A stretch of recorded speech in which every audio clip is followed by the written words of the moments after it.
Hello അസ്സലാമലൈക്കും. ഇന്ന് നമുക്ക് കുഴക്കും പരത്തൊന്നും ചെയ്യാണ്ട് ഗോതമ്പ് പൊടി വെച്ചിട്ട് നല്ല ടേസ്റ്റിലൊരു ബ്രേക്ക്ഫാസ്റ്റ് ഉണ്ടാക്കിയെടുത്താലോ? എളുപ്പത്തിൽ ഉണ്ടാക്കിയെടുക്കാം കേട്ടോ. രാവിലെയും വൈകുന്നേരമൊക്കെ ചപ്പാത്തി ഉണ്ടാക്കുന്നവരുണ്ടാവും. അപ്പോൾ അവർക്ക് ഈ ചപ്പാത്തിയൊക്കെ പരത്തി കുഴച്ച് ഭയങ്കര ബുദ്ധിമുട്ടായിരിക്കും. അപ്പോൾ ഇതുപോലെ ഉണ്ടാക്കിയിട്ടുണ്ടെങ്കിൽ സിമ്പിളായി 2 മിനിറ്റ് വെച്ച് നമുക്കിത് ഉണ്ടാക്കിയെടുക്കാം കേട്ടോ. റെസ്റ്റ് ചെയ്യൊന്നും വേണ്ട. നല്ല പഞ്ഞിക്കെട്ട് പോലെയാണ് കേട്ടോ നമ്മുടെ ബ്രേക്ക്ഫാസ്റ്റ് ഇരിക്കുന്നത്. അപ്പോൾ നല്ല ടേസ്റ്റാണ് കേട്ടോ. എളുപ്പത്തിൽ ഉണ്ടാക്കിയെടുക്കും ചെയ്യാം കേട്ടോ. അപ്പോൾ എല്ലാതും നമുക്ക് ഇതുപോലെ തന്നെ കിട്ടും ചെയ്യും കേട്ടോ. അപ്പോൾ എന്നും ചപ്പാത്തി ഉണ്ടാക്കി മടുത്തിട്ടുണ്ടെങ്കിൽ ഇതുപോലെ ഇടയ്ക്കൊക്കെ ഉണ്ടാക്കി കഴിക്കാം കേട്ടോ. ഒരിക്കൽ ഉണ്ടാക്കിയിട്ടുണ്ടെങ്കിൽ പിന്നെ നിങ്ങൾ ചപ്പാത്തി ഉണ്ടാക്കാൻ നിൽക്കില്ല കേട്ടോ. ഇതുപോലെ തന്നെ ഉണ്ടാക്കിയെടുക്കും. എളുപ്പമാണ് നമുക്ക്. അപ്പോൾ നമുക്കിത് എങ്ങനെ ഉണ്ടാക്കണം നോക്കിയാലോ? അപ്പോൾ ഞാൻ ഗോതമ്പ് പൊടിയാണ് കേട്ടോ എടുക്കുന്നത്. ഞാൻ കടയിൽ നിന്ന് വാങ്ങിയ ഗോതമ്പ് പൊടിയാണ്. അതൊരു 3 കപ്പ് ഞാൻ ഈ ബൗളിലേക്ക് ഇട്ട് കൊടുക്കുന്നുണ്ട് കേട്ടോ. എന്നിട്ട് 3 കപ്പ് വെള്ളം ഒഴിച്ചിട്ട് ഇതൊന്നും നമ്മൾ മിക്സാക്കി എടുക്കുന്നുണ്ട്. അപ്പോൾ 3 കപ്പ് വെള്ളം ഒഴിച്ച് മിക്സാക്കിയതിന് ശേഷം ഒരു 1/4 കപ്പിലും കുറവായിട്ട് ഞാൻ വെള്ളം കൂടി ഒഴിച്ച് കൊടുത്തിട്ടുണ്ട് കേട്ടോ.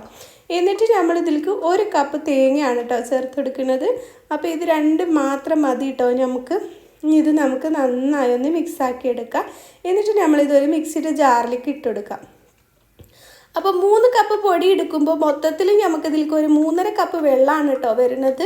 അപ്പോൾ ഞാൻ ഒരു 1/4 കപ്പിലും കുറവ് വെള്ളം നേരത്തെ എടുത്തിട്ടുണ്ടായിരുന്നു. അപ്പോൾ കുറച്ചുകൂടി വെള്ളം ഞാൻ ഈ ഇതിലേക്ക് മൊത്തത്തിലൊരു 3.5 കപ്പ് വെള്ളം ഒഴിച്ചിട്ടാണ് കേട്ടോ ഞാനിത് മിക്സാക്കി എടുത്തിട്ടുള്ളത്. വെള്ളം കൂടിപ്പോയാലും വെള്ളം കുറഞ്ഞു പോയാലും നമുക്ക് ഹോൾസ് കിട്ടില്ല കേട്ടോ. അപ്പോൾ ഇതിലേക്ക് ആവശ്യത്തിനുള്ള ഉപ്പ് ചേർത്ത് കൊടുക്കാം. എന്നിട്ട് നമുക്ക് നന്നായി ഒന്ന് അടിച്ചെടുത്തിട്ട് വരാം കേട്ടോ. അപ്പോൾ ഇതുപോലെയാണ് കേട്ടോ നമ്മുടെ ബാറ്ററി ഇരിക്കുന്നത്. ഇനി മിക്സിയുടെ ജാറൊന്നും കഴുകി ഒഴിക്കണ്ട കേട്ടോ. അപ്പോൾ ഇതുപോലെ ഒന്ന് നമുക്ക് ഇതിലേക്ക് ആക്കി കൊടുക്കാം. എന്നിട്ടൊരു 1/4 ടീസ്പൂണ് ബേക്കിംഗ് സോഡ ഇട്ട് കൊടുക്കുന്നുണ്ട് കേട്ടോ. ഇത് നമ്മൾ റെസ്റ്റ് ഒന്നും ചെയ്യാണ്ടല്ല ഉണ്ടാക്കിയെടുക്കുന്നത്. അതുകൊണ്ടാണ് കേട്ടോ നമ്മളൊരു 1/4 ടീസ്പൂണ് കുറവാണ് കേട്ടോ. ഒരു നുള്ളു ബേക്കിംഗ് സോഡ ചേർത്തെടുക്കുക. എന്നിട്ട് നന്നായി ഒന്ന് മിക്സാക്കി എടുക്കാം. അപ്പോൾ ഇതുപോലെയാണ് ബാറ്ററി ഇരിക്കുന്നത് കേട്ടോ. കൂടുതൽ ലൂസാവും ചെയ്യരുത്, കൂടുതൽ ടൈറ്റ് ആവും ചെയ്യരുത്. ഇനി നമ്മൾ പാൻ ചൂടായതിൻ്റെ ശേഷം നമുക്കിത് ഓരോ തവി ഒഴിച്ചു കൊടുക്കാം. എന്നിട്ട് ചെറുതായി പരത്തി കൊടുക്കാം കേട്ടോ. നല്ലോണം പരത്തണ്ട, ഒന്ന് ചെറുതായിട്ട് ഇതുപോലെ ഒന്ന് പരത്തിയെടുക്കാം കേട്ടോ. എന്നിട്ട് നന്നായി ഹോൾസ് വരുമ്പോൾ നമുക്കിത് അടച്ച് വെച്ച് കൊടുക്കാം കേട്ടോ. അപ്പോൾ എളുപ്പത്തിൽ ഉണ്ടാക്കാൻ പറ്റിയ ബ്രേക്ക്ഫാസ്റ്റ് അല്ലേ. അപ്പോൾ എല്ലാവരും ഇതൊന്ന് തയ്യാറാക്കി നോക്കണം കേട്ടോ. നിങ്ങൾക്ക് വീഡിയോ ഇഷ്ടമാവുകയാണെന്ന് വെച്ചാൽ റിലേറ്റീവ്സിനും ഫ്രണ്ട്സിനും ഒക്കെ ഒന്ന് ഷെയർ ചെയ്ത് കൊടുക്കുക. സബ്സ്ക്രൈബ് ചെയ്യാണ്ട് ആരെങ്കിലും കാണുന്നുണ്ടെങ്കിൽ ഒന്ന് സബ്സ്ക്രൈബ് ചെയ്ത് സപ്പോർട്ട് ചെയ്യണേ. ഇപ്പോൾ ആദ്യത്തേത് നമ്മൾ റെഡിയാക്കി എടുത്തിട്ടുണ്ട്. രണ്ടാമത്തതും നമ്മൾ ഇതുപോലെ തന്നെ ബാക്കിയുള്ളത് മൊത്തത്തിൽ റെഡിയാക്കി എടുക്കാം. അപ്പോൾ എളുപ്പത്തിൽ വെന്ത് കിട്ടും കേട്ടോ. കൂടുതൽ നേരം ഒന്നും വെച്ച് കൊടുക്കണ്ട. കുഴക്കാനും പരത്താനും ഒന്നും നിൽക്കും വേണ്ട.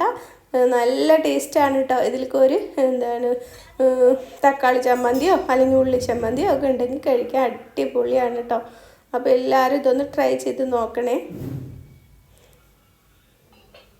അപ്പോൾ ഇതുപോലെ നമുക്ക് എല്ലാതും ചുട്ടെടുക്കാം. കണ്ടല്ലോ.